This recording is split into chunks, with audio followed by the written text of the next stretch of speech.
Hello mga mi! Kamusta po kayo? Umpisa na naman ang panibagong araw at panibagong luto din tayo mga mi. So ito ang ganap natin for today's video. Sex bomb yarn! Inaayusan ko nga pala yung anak ko dyan kasi papasok na siya sa school. So for the ayos tayo mga mi. Ayun no, feel na feel niya tumingin sa camera oh. Ganda-gandahan ka dyan girl.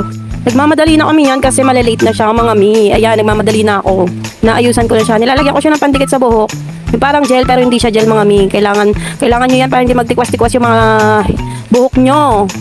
Hindi ko napapansin dyan mga mi. Nasusunog na pala yung awali ko dyan sa likod.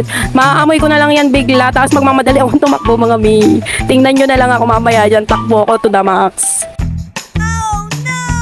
Bisi-bisihan pa ako dyan eh. Talagang ayaw kong papigil eh. Nanay is life mga mi. Kaya for the go tayo dyan. Ayan, nagpapaliwanag pa ako dyan mga mi kung anong dapat gawin pag iniipit-ipit yan. Ganyan-ganyan pa ako. Hindi ko napapansin. Yung likod pala, yung niluluto ko pala masusunog na. Yan na mga mi, napansin ko na, di ba?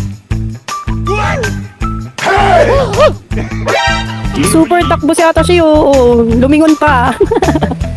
Kaya mga mi, huwag niyo akong gagayahin ha. Huwag kayong tulala ha. Malis na nga pala si ate dyan. So, nag-prepare naman ako ng baon ng bunso ko sa tanghalian. Dadali ng papa niya sa school.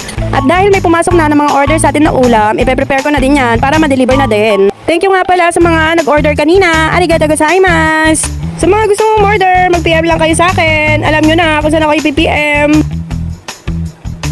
May bilao, food tray, at obento meals din tayo. Check nyo ang aking blue app. Sa black app meron din tayo, kaya mag-order na kayo mga mi. Pero bago kayo mag-order, i-comment nyo muna kung taga saan kayo para malaman ko naman kung saan umabot ang video na to. Maraming salamat mga mi. At tatapusin ko na nga ang video ko. Maraming salamat po. Thank you. Bye-bye.